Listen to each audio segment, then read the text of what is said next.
Good morning, everybody, and welcome to today's devotion for November 10th. Today's devotion is titled Lava in Paradise. And today's Bible reading is from 2 Samuel chapter 6, verses 1 to 9. Then David again gathered all the elite troops in Israel, 30,000 in all.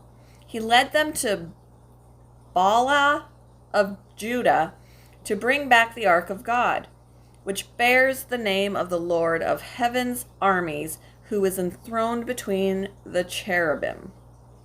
They placed the ark of God on a new cart and brought it from Abinadab's house, which was on a hill.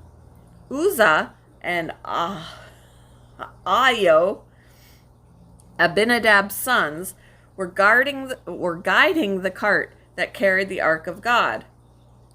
Ahio walked in front of the ark. David and all the people of Israel were celebrating before the Lord, singing songs and playing all kinds of musical instruments.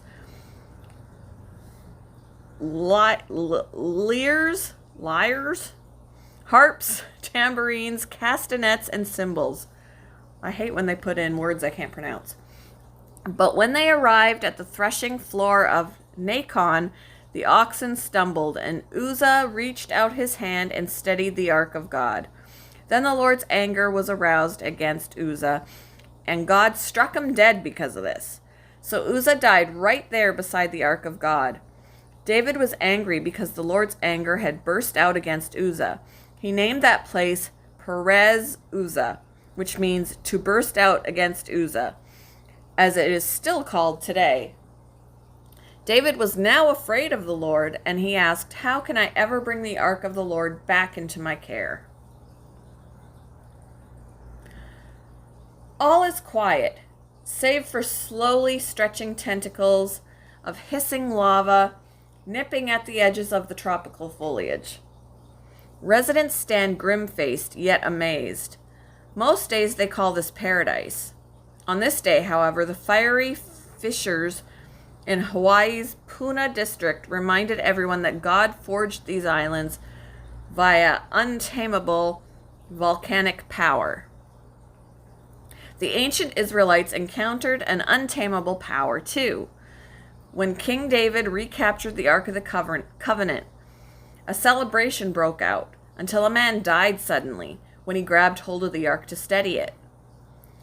This may tempt us to think of God as being as unpredictable as a volcano, just as likely to create as he is to destroy. However, it helps to remember that God has given Israel specific instructions on how to handle the things set apart for worshiping him.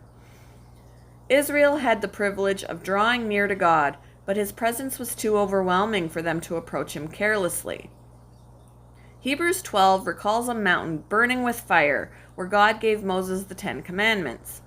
That mountain terrified everyone, but the writer contrasts that scene with this: "You have come to Jesus, the mediator of a new covenant."